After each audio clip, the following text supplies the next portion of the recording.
ಇನ್ನು ಜಾತಿ ಗಣತಿಗಿಂತ ಮುಂಚೆನೆ ಒಕ್ಕಲಿಗರು ಮಹಾ ಒಗ್ಗಟ್ಟನ್ನ ಪ್ರದರ್ಶನ ಮಾಡಿದ್ದಾರೆ.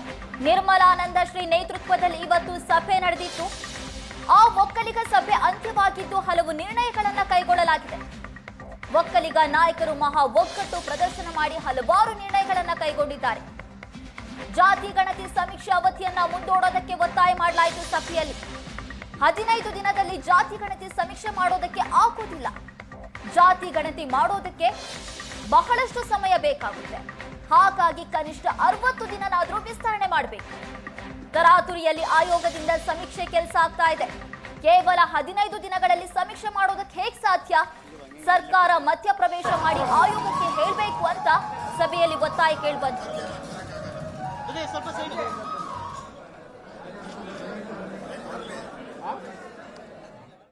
ಕಾಂತರಾಜ್ ವರದಿ ಒಂದು 10 ವರ್ಷದ ಹಳೆಯ ವರದಿ ಮತ್ತು ಆ ಕಾಲಘಟ್ಟದಲ್ಲಿ ಸಾಕಷ್ಟು ಅರಿವನ್ನು ಮೂಡಿಸದೆ ಅವೇರ್ನೆಸ್ ಇಲ್ಲದೆ ಆ ಒಂದು ವರದಿ ಆದದ್ರಿಂದ, ಆ ಸಮೀಕ್ಷೆ ಆದದ್ರಿಂದ ಮತ್ತು ಸಮೀಕ್ಷೆ ಆಗಿಲ್ಲ, ಒಂದು 30-40% ಸಮೀಕ್ಷೆ ಆಗಿಲ್ಲ ಎಂಬ ಕೂಗು ಇತ್ತು.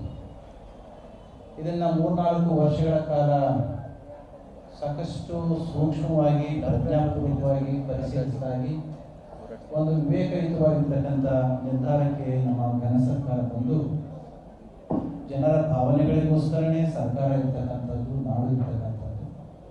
ಆ ಭಾವನೆಗಳನ್ನು ಮೀರಿ ಮಾಡ್ತಕ್ಕಂಥ ಕೆಲಸ ಜನ ವಿರೋಧಿ ಆಗುತ್ತೆ ಅಂತ ಹೇಳಿದು ತುಂಬ ಪ್ರಜ್ಞೆಯಿಂದ ನಮ್ಮ ಘನ ಸರ್ಕಾರ ಮತ್ತೊಮ್ಮೆ ಹೊಸದಾಗಿ ಸಮೀಕ್ಷೆಯನ್ನು ಮಾಡಲಿಕ್ಕೆ ಒಪ್ಪಿಕೊಂಡು ಈಗ ನಿರ್ಧಾರ ಮಾಡಿರ್ತಕ್ಕಂಥದ್ದನ್ನು ಎಲ್ಲರ ಹಾಗೆ ನಾವು ಕೂಡ ತುಂಬ ಹೃದಯದಿಂದ, ಪ್ರೀತಿಯಿಂದ ಸ್ವಾಗತ ಮಾಡ್ತೇವೆ. ಅದರ 2 ಮಾತಿಲ್ಲ. ಆದರೆ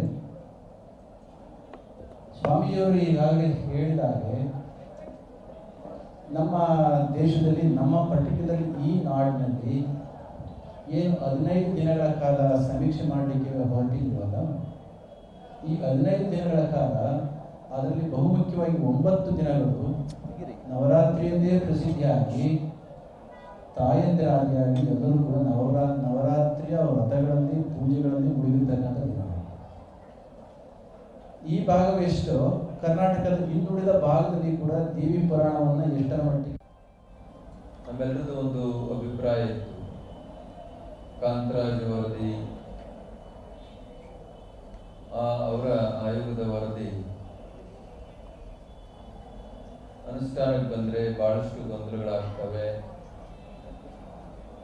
ಅದರಿಂದ ಇನ್ನೊಂದು ಮರು ಜಾತಿ ಗಣತಿ ಆಗಬೇಕು ಹಾಗೆ ಅಂತೇಳಿ ಈ ರಾಜ್ಯದ ಬಹುಸಂಖ್ಯಾತ ಸಮುದಾಯಗಳು ಮತ್ತು ನಮ್ಮ ಸಮುದಾಯ ಸರ್ಕಾರವನ್ನ ಕೇಳಿದ್ರು. ಮಾನ್ಯ ಮುಖ್ಯಮಂತ್ರಿಗಳು ಅದನ್ನ ಸಕಾರಾತ್ಮಕವಾಗಿ ತೆಗೆದುಕೊಂಡು ಇವತ್ತು ಮರು ಸಮೀಕ್ಷೆಗೆ ಅನುದಾನವನ್ನ, ಆದೇಶವನ್ನ ನೀಡಿರುವಂಥದ್ದು ಸ್ವಾಗತ. ಯಾವ ಜಾತಿಯ ಹೆಸರನ್ನ ನಮೂದು ಮಾಡಬೇಕು ಅನ್ನೋ ಒಂದು ಗೊಂದಲ ಇರೋದ್ರಿಂದ ಅದರ ಬಗ್ಗೆ ಹೆಚ್ಚಿನ ತೀರ್ಮಾನವನ್ನು ತೆಗೆದುಕೊಳ್ಳಿಕ್ಕೆ ಒಂದು ಚರ್ಚೆಯನ್ನು ಮಾಡಿದಂಥ ಸಂದರ್ಭದಲ್ಲಿ ಎಲ್ಲ ರಾಜಕೀಯ ಮುಖಂಡರು, ಪೂಜ್ಯರೆಲ್ಲರೂ ಕೂಡ ಒಕ್ಕಲಿಂದ ತೀರ್ಮಾನ ಮಾಡಿದ್ದು ಒಕ್ಕಲಿಗ ಅನ್ನೋ ಜಾತಿಯ ಹೆಸರನ್ನೇ ಕಾಲಂ ನಂಬರ್ 9ರಲ್ಲಿ ನಮೂದು ಮಾಡಬೇಕು. ಕೆಲವು ಕಡೆ ಅವರ ಅಸ್ಮಿತೆಯನ್ನು ಉಳಿಸಿಕೊಳ್ಳಿಕ್ಕೋಸ್ಕರ ಅಗತ್ಯವಿದ್ದರೆ ಮಾತ್ರ ಉಪಜಾತಿ ಕಾಲಂನಲ್ಲಿ ಅವರ ಉಪಜಾತಿಯನ್ನು ಮೆನ್ಷನ್ ಮಾಡಬೇಕು ಅಂತ ಒಂದು ತೀರ್ಮಾನ ಮಾಡಲಾಯಿತು. ನಾವು ಮಾನ್ಯ ಮುಖ್ಯಮಂತ್ರಿಗಳಿಗೆ ಮತ್ತು ಮಾನ್ಯ ಉಪಮುಖ್ಯಮಂತ್ರಿಗಳಿಗೆ ಈ ಸಭೆಯಲ್ಲಿ ವಿನಂತಿಯನ್ನು ಮಾಡಿಕೊಂಡ್ವಿ. ಕಾರಣ ಈಗ ಎಲ್ಲರೂ ಕೂಡ ಕೃಷಿ ಕೆಲಸ ನಡೀತಾ ಇದೆ, ದಸರಾ ಕಾರ್ಯಕ್ರಮ ನಡೀತಾ ಇದ್ದಾವೆ, ನವರಾತ್ರಿ ಉತ್ಸವ ಕಾರ್ಯಕ್ರಮ ನಡೀತಾ ಇದೆ. ಹಾಗಾಗಿ ತರಾತುರಿಯಲ್ಲಿ ಈ ಒಂದು ಸಮೀಕ್ಷೆಯನ್ನು ಮಾಡಲಿಕ್ಕೆ ಹೊರಟ್ರೆ ಮುಂದಿನ ದಿನಗಳಲ್ಲಿ ಅಂಕಿಅಂಶ ಇರಬಹುದು. ಜಾತಿ ಗಣತಿ ವಿರುದ್ಧ ಕೇಂದ್ರ ಸಚಿವ ಕುಮಾರಸ್ವಾಮಿ ಸಿಡಿದೆದ್ದಿದ್ದಾರೆ. ಕಾಂತರಾಜು ವರದಿಗಿಂತಲೂ ಇದು ಕೆಟ್ಟ ವರದಿ ಆಗುತ್ತೆ. ಜಾತಿ ಸಮೀಕ್ಷೆಗೆ ಕುಮಾರಸ್ವಾಮಿ ಆಕ್ರೋಶ ವ್ಯಕ್ತಪಡಿಸಿರೋದು. ಜಾತಿ ಗಣಿತ ಸಮೀಕ್ಷೆ ಮುಂದೂಡಿಕೆ ಮುಖ್ಯ ಅಲ್ಲ, ಜಾತಿ ಗಣತಿಯಲ್ಲಿ ವಾಸ್ತವಾಂಶ ಏನಿದೆ ಅನ್ನೋದು ಮುಖ್ಯ. ಸರ್ಕಾರದ ವಿರುದ್ಧ ಕೇಂದ್ರ ಸಚಿವ HDK ಕಿಡಿಕಾರಿದ್ದಾರೆ. ಇದು ಮತ್ತೊಂದು ಕಾಂತರಾಜು ವರದಿ ಆಗುತ್ತೆ. ಯಾಕೆಂದ್ರೆ ನನ್ನ ಅಭಿಪ್ರಾಯದಲ್ಲಿ ಬ್ರದರ್, ಈಗಿನ ರಾಜ್ಯ ಸರ್ಕಾರದ ಮುಖ್ಯಮಂತ್ರಿಗಳು ಇಲ್ಲಿ ಕೆಲವು ನಡೀತಾ ಇರ್ತಕ್ಕಂಥ ಒಂದು ವಾತಾವರಣ ನೋಡಿದ್ರೆ ಇದು ಇನ್ನೊಂದು ಕಾಂತರಾಜು ಅಲ್ಲ, ಅದಕ್ಕಿಂತಲೂ ಕೆಟ್ಟ ರೀತಿನಲ್ಲಿ ಆಗುತ್ತೆ. ಇದು ಮತ್ತೊಂದು ಕಾಂತರಾಜು ವರದಿ ಆಗತ್ತಾ? ಯಾಕೆಂದ್ರೆ 10 ವರ್ಷ ನನ್ನ ಅಭಿಪ್ರಾಯದಲ್ಲಿ ಬ್ರದರ್, ಈಗಿನ ರಾಜ್ಯ ಸರ್ಕಾರದ ಮುಖ್ಯಮಂತ್ರಿಗಳು ಇಲ್ಲಿ ಕೆಲವು ನಡೀತಾ ಇರ್ತಕ್ಕಂಥ ಒಂದು ವಾತಾವರಣ ನೋಡಿದ್ರೆ ಇದು ನೋಡಿ, ಇದರಲ್ಲಿ ಸಮಯ ಎಕ್ಸ್ಟೆನ್ಷನ್ ಮಾಡೋದು, ಸಮಯ ಕಡಿಮೆ ಮಾಡೋದು ಮುಖ್ಯ ಅಲ್ಲ. ಇದರಲ್ಲಿ ವಾಸ್ತವಾಂಶಗಳೇನಿದೆ ರಾಜ್ಯದಲ್ಲಿ, ಈ ವಾಸ್ತವಾಂಶಕ್ಕೆ ಪರಿಹಾರವಾಗಿ ಸರಿಯಾದ ರೀತಿ ಪರ್ಯಾಯವಾಗಿ ತೀರ್ಮಾನ ತಗೋಬೇಕಲ್ಲ. ಈಗ ಉದಾಹರಣೆಗೆ ನಾನು ನಿಮ್ಗೆ ಹೇಳೋದು, ಇವತ್ತು ಬಹುಶಃ ಈ ರಾಜ್ಯದಲ್ಲಿ ದೊಡ್ಡ ಮಟ್ಟದಲ್ಲಿ ಪೆಟ್ಟು ಬಿದ್ದಿರತಕ್ಕಂಥದ್ದು ಒಕ್ಕಲಿಗ ಸಮಾಜಕ್ಕೆ. ನಾನು ಜಾತಿಗೋಸ್ಕರ ವ್ಯಾಮೋಹದಲ್ಲಿ ಹೇಳ್ತಾ ಇಲ್ಲ. ಹೆಚ್ಚಿನ ಡೀಟೇಲ್ಸ್ ಅನ್ನ ಕೊಡ್ತಾರೆ ನಮ್ಮ ಪ್ರತಿನಿಧಿ ಮಾರುತೇಶ್, ನಮ್ಮ ಜೊತೆ ಸಂಪರ್ಕದಲ್ಲಿದ್ದಾರೆ. ಮಾರುತೇಶ್, ಜಾತಿ ಗಣತಿ ಬಗ್ಗೆ ಸಾಮಾನ್ಯವಾಗಿ ಎಲ್ಲಾ ಜಾತಿಗಳಲ್ಲೂ ಕೂಡ ಗೊಂದಲ ಇತ್ತು, ಅದಕ್ಕೆ ಒಕ್ಕಲಿಗ ಏನು ಹೊರತಾಗಿರ್ಲಿಲ್ಲ. ಈಗ ಒಕ್ಕಲಿಗ ಜಾತಿಗಳಲ್ಲಿರುವಂತಹ ಪ್ರಮುಖ ನಾಯಕರೆಲ್ಲ ಸೇರ್ಕೊಂಡು ಮಹತ್ವದ ಸಭೆಯನ್ನ ಮಾಡಿದ್ರು. ಸಾಕಷ್ಟು ನಿರ್ಣಯಗಳನ್ನ ಕೂಡ ಈ ಸಭೆಯಲ್ಲಿ ಕೈಗೊಳ್ಳಲಾಯಿತು. ಏನೆಲ್ಲ ನಡೀತು ಇವತ್ತಿನ ಮೀಟಿಂಗ್ ನಲ್ಲಿ? ಬಹಳ ಪ್ರಮುಖವಾಗಿ ಇವತ್ತಿನ ಒಕ್ಕಲಿಗ ಸಮುದಾಯದ ಜಾಗೃತಿ ಸಭೆಯಲ್ಲಿ ವ್ಯಕ್ತವಾದಂಥ ಅಭಿಪ್ರಾಯಗಳು, 15 ದಿನದಲ್ಲಿ ಎಲ್ಲರೂ ತಮ್ಮ ತಮ್ಮ ವಿವರಗಳನ್ನು ಅಥವಾ ಜಾತಿಗಳನ್ನು, ಕುಟುಂಬದ ಮಾಹಿತಿಯನ್ನು ಸಲ್ಲಿಸಲಿಕ್ಕೆ ಸಾಧ್ಯ ಆಗಲ್ಲ. ಹೀಗಾಗಿ ಹೆಚ್ಚಿನ ಕಾಲಾವಕಾಶಗಳ ಅಗತ್ಯತೆ ಇದೆ. ಹೀಗಾಗಿ ಈ ಸಮೀಕ್ಷೆ ಕೇವಲ 15 ದಿನದಲ್ಲಿ ಮಾಡಲಿಕ್ಕೆ ಸಾಧ್ಯ ಅಲ್ಲ, 45 ದಿನಗಳ ಕಾಲ ಅವಕಾಶವನ್ನು ಕೊಡಬೇಕು. ಆನಂತರವೂ ಕೂಡ 15 ದಿನ ಎಕ್ಸ್ಟೆಂಡ್ ಮಾಡಬೇಕು ಅನ್ನುವಂತಹ ಸಲಹೆಯನ್ನು ಸಭೆಯಲ್ಲಿ ವ್ಯಕ್ತಪಡಿಸಿದ್ದಾರೆ. ಹೀಗಾಗಿ ಸರ್ಕಾರದ ಪ್ರತಿನಿಧಿಯಾಗಿಯೂ ಜೊತೆಗೆ ಒಕ್ಕಲಿಗ ಸಮುದಾಯದ ಪ್ರಬಲ ನಾಯಕರಾಗಿರುವಂಥ ಡಿ.ಕೆ. ಶಿವಕುಮಾರ್ ಅವರ ಮುಂದೆ ಈ ರೀತಿಯಂಥ ಅಭಿಪ್ರಾಯಗಳನ್ನು ವ್ಯಕ್ತಪಡಿಸಿದ್ದಾರೆ. ಹೀಗಾಗಿ ಈ ಸಮೀಕ್ಷೆ 15 ದಿನದಲ್ಲಿ ಸಾಧ್ಯ ಆಗಲ್ಲ ಅನ್ನುವಂಥದ್ದನ್ನು ಸಾಕಷ್ಟು ಜನರು ಪ್ರಸ್ತಾಪ ಮಾಡಿದ್ದಾರೆ. ಯಾಕೆಂದರೆ ಒಳ ಮೀಸಲಾತಿಯ ಸಂದರ್ಭದಲ್ಲಿ ಆದಂಥ ಸಮೀಕ್ಷೆಯ ಬಗ್ಗೆ ಸಮಯ ತೆಗೆದುಕೊಂಡಿದ್ದನ್ನು ನೋಡಿದ್ದೀವಿ. ಜೊತೆಗೆ ತೆಲಂಗಾಣದಲ್ಲಿ ಸಮೀಕ್ಷೆಯನ್ನು ಮಾಡಿದಂಥ ಸಂದರ್ಭದಲ್ಲಿ ಸುಮಾರು 90 ದಿನಗಳ ಸಮೀಕ್ಷೆಗಾಗಿ ನಿಗದಿ ಮಾಡಲಾಗಿತ್ತು. ಹೀಗಾಗಿ ಕರ್ನಾಟಕದ ಜನಸಂಖ್ಯೆ ಹತ್ತತ್ರ 7 ಕೋಟಿ ತನಕ ಇದೆ.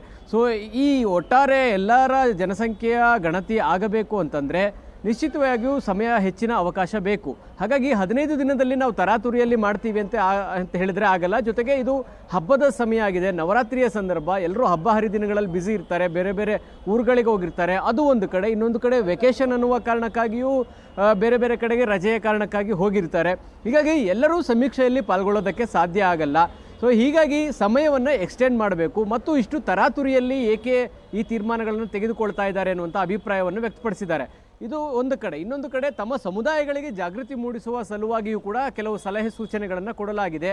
ಸಮುದಾಯದ ಮುಖಂಡರುಗಳು ಊರಿಗೆ ಕೇರಿಗೆ ಹೋಗಿ ಸಮುದಾಯಗಳಲ್ಲಿ ಜಾಗೃತಿ ಮೂಡಿಸಬೇಕು. ಸಮುದಾಯ ಅಂದರೆ ಸಮೀಕ್ಷೆಯಲ್ಲಿ ಎಲ್ಲರೂ ಕೂಡ ಕಡ್ಡಾಯವಾಗಿ ಭಾಗಿಯಾಗಬೇಕು. ಎಲ್ಲರೂ ಕೂಡ ಒಕ್ಕಲಿಗ ಅಂತಲೇ ಬರೆಸಬೇಕು. ಅಂದರೆ VO ಅನ್ನುವಂಥ ಅಂದರೆ ಒಕ್ಕಲಿಗ ಬರುತ್ತೋ ಅದನ್ನು ಮಾತ್ರ ಬರೆಸಿ. ಯಾಕಂದರೆ ಬೇರೆ ಬೇರೆ ರೀತಿಯಾದಂಥ ಆಪ್ಷನ್ಗಳನ್ನು ಕೂಡ ಜಾತಿ ಪಟ್ಟಿಯಲ್ಲಿ ಕೊಡಲಾಗಿದೆ. ಅದಕ್ಕೆ ತಲೆ ಕೆಡಿಸ್ಕೊಳ್ಬೇಡಿ, ಎಲ್ಲರೂ ಒಕ್ಕಲಿಗ ಅನ್ನುವಂಥ ಪದವನ್ನೇ ಬಳಸಬೇಕು ಅನ್ನುವಂಥ ತೀರ್ಮಾನವನ್ನು ತೆಗೆದುಕೊಳ್ಳಲಾಗಿದೆ. ಒಂದು ಕಡೆ ಜಾಗೃತಿ ಮೂಡಿಸುವಂಥ ಕೆಲಸ ಕೂಡ ಆಗಿದೆ. ಅದನ್ನು ಜಾಹೀರಾತು ಮೂಲಕ ಯಾವ್ಯಾವ ಸಾಮಾಜಿಕ ಮಾಧ್ಯಮಗಳಿದ್ದಾವೆ, ಮಾಧ್ಯಮಗಳ ಹತ್ರ ಜಾಹೀರಾತು ಕೊಡುವಂಥದ್ದು ಇರ್ಬೋದು, ಸಾಮಾಜಿಕ ಜಾಲತಾಣಗಳ ಮೂಲಕ ಜಾಗೃತಿ ಮೂಡಿಸುವಂಥದ್ದು, ಒಟ್ಟಾರೆ ಸಮುದಾಯವನ್ನು ಜಾತಿ ಸಮೀಕ್ಷೆಯಲ್ಲಿ ಭಾಗಿಯಾಗುವಂತೆ ಮಾಡೋದು ಪ್ರಮುಖ ಉದ್ದೇಶ. ಇದರ ಜೊತೆಗೆ ಸಮುದಾಯದ ಎಲ್ಲರೂ ಕೂಡ ಈ 60 ಪ್ರಶ್ನೆಗಳಿಗೆ ಉತ್ತರಿಸಬೇಕು ಅಂದರೆ ಅದು ಸಾಮಾನ್ಯದ ಕೆಲಸ ಅಲ್ಲ. ಸಾಕಷ್ಟು ಜನರಿಗೆ ತಿಳುವಳಿಕೆ ಇರುತ್ತೆ, ಅವರು ಬೇಗ ಅರ್ಥ ಮಾಡ್ಕೊಳ್ತಾರೆ ಪ್ರಶ್ನೆಗಳನ್ನು, ಅದಕ್ಕೆ ಉತ್ತರ ಕೊಡ್ತಾರೆ. ಆದರೆ ಹಳ್ಳಿಗಳಲ್ಲಿ ಇರ್ತಕ್ಕಂಥವರಿಗೆ ಈ ಪ್ರಶ್ನೆಗಳು ಅರ್ಥ ಆಗಲ್ಲ, ಅದಕ್ಕೆ ಏನು ಉತ್ತರ ಕೊಡಬೇಕು ಅನ್ನುವಂಥದ್ದಕ್ಕೂ ಕೂಡ ಗೊತ್ತಾಗೋದಿಲ್ಲ. ಹೀಗಾಗಿ ಈ ಪ್ರಶ್ನೆಗಳ ಬಗ್ಗೆ ನಾವು ನಮ್ಮ ಸಮುದಾಯಗಳಿಗೆ ಅರಿವು ಮೂಡಿಸೋದಕ್ಕೆ ಸಮಯ ಕೊಡಬೇಕಾಗಿತ್ತು. ಆ ಸಮಯ ಇಲ್ಲ. ಈಗ 22ರಿಂದ ಆರಂಭ ಆಗ್ತಾ ಇರೋದ್ರಿಂದ ಹೀಗಾಗಿ ಹೆಚ್ಚಿನ ಸಮಯವನ್ನು ಕೊಡಿ ಅನ್ನುವಂತಹ ಡಿಮ್ಯಾಂಡ್ ಅನ್ನು ಕೂಡ ಮಾಡಿದ್ದಾರೆ. ಇದನ್ನ ಆಯೋಗ ಎಷ್ಟರ ಮಟ್ಟಿಗೆ ಅರಿವು ಮೂಡಿಸೋದೆಲ್ಲ ಒಂದ್ ಕಡೆ ಆದ್ರೆ ಮತ್ತೊಂದ್ ಕಡೆ ಸಮಾಜದಲ್ಲೂ ಕೂಡ ಭಿನ್ನಾಭಿಪ್ರಾಯ ವ್ಯಕ್ತವಾಗ್ತಾ ಇದೆ ಅನ್ನುವಂತ ಮಾತು ಕೇಳಿ ಬರ್ತಾ ಇದೆ. ಯಾಕಂದ್ರೆ ಶ್ರೀಗಳು ಹೇಳ್ತಾರೆ ನಾವು ವರದಿನ ಸ್ವೀಕಾರ ಮಾಡ್ಕೊಳ್ತೀವಿ, ಆದ್ರೆ ಸಮೀಕ್ಷಾ ಅವಧಿಯನ್ನ ಎಕ್ಸ್ಟೆಂಡ್ ಮಾಡಬೇಕು ಅಂತ. ಮತ್ತೊಂದ್ ಕಡೆ ಕುಮಾರಸ್ವಾಮಿ ಅವರು ಹೇಳ್ತಾರೆ ಇಲ್ಲ ಇದು ಕಾಂತರಾಜ್ ವರದಿಗಿಂತ ಕೆಟ್ಟ ವರದಿ ಆಗುತ್ತೆ ಅಂತ. ಸೊ ಅಲ್ಲೇ ಭಿನ್ನಾಭಿಪ್ರಾಯ ಮೂಡ್ತಾ ಇದೆ ಅಂತ ಅನ್ನಿಸ್ತಾ ಇಲ್ವಾ?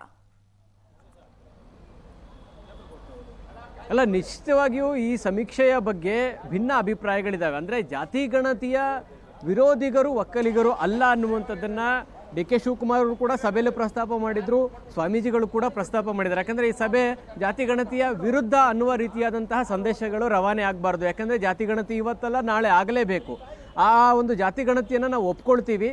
ಆದರೆ ಹೆಚ್ಚಿನ ಕಾಲಾವಕಾಶವನ್ನು ಕೊಡಬೇಕು. ಈ 15 ದಿನದ ಒಳಗಡೆನೆ ಮಾಡಲಿಕ್ಕೆ ಸಾಧ್ಯ ಇಲ್ಲ. ಬೇರೆ ಬೇರೆ ರಾಜ್ಯಗಳಲ್ಲಾಗಿರೋದಿರ್ಬೋದು, ನಮ್ಮ ರಾಜ್ಯದಲ್ಲಾಗಿರುವಂಥ ಸಮೀಕ್ಷೆಗಳನ್ನು ಸಮಯವನ್ನು ನೋಡಿದಾಗಲ ಸಾಕಾಗೋದಿಲ್ಲ ಅನ್ನುವಂಥ ಅಭಿಪ್ರಾಯಗಳನ್ನು ವ್ಯಕ್ತಪಡಿಸಿದ್ದಾರೆ. ಇನ್ನೊಂದು ಕಡೆ ಕುಮಾರಸ್ವಾಮಿ ಅವರು ಬಹಳ ತೀವ್ರವಾಗಿ ಟೀಕೆ ಮಾಡಿದ್ದಾರೆ. ಇದು ಮತ್ತೊಂದು ಕಾಂತರಾಜ್ ಆಯೋಗದ ವರದಿಯಾಗುತ್ತೆ. ಯಾಕಂದರೆ ಕಾಂತರಾಜ್ ಆಯೋಗದ ವರದಿಯ ಪ್ರಶ್ನೆಗಳನ್ನೇ ಯಥಾವತ್ ತೆಗೆದುಕೊಂಡು ಬಂದಿದ್ದಾರೆ. ಅಂದರೆ ಈ ರೀತಿಯಾಗಿ ಹಿಂದಿನ ಕಾಂತರಾಜ್ ವರದಿಯಲ್ಲಿದ್ದಂಥ ಪ್ರಶ್ನಾವಳಿಗಳನ್ನೇ ಇಟ್ಕೊಂಡು ನೀವು ಮಾಡೋದೇ ಆದರೆ ಕಾಂತರಾಜ್ ಆಯೋಗದ ವರದಿಗೂ ನಿಮಗೂ ಏನು ವ್ಯತ್ಯಾಸ ಅನ್ನುವಂಥ ಪ್ರಶ್ನೆಗಳನ್ನು ಕಾಂಗ್ರೆಸ್ ನಾಯಕರೇ ಎತ್ತಿದ್ದಾರೆ. ಅದರ ಮುಂದುವರಿದವಾಗಿ ಕುಮಾರಸ್ವಾಮಿ ಅವರು ಕೂಡ ಇದನ್ನು ಪ್ರಸ್ತಾಪ ಮಾಡಿರುವಂಥದ್ದು. ನಯನ, ಥ್ಯಾಂಕ್ ಯು ನಿಮ್ಮೆಲ್ಲ ಡೀಟೇಲ್ಸ್ಗಾಗಿ.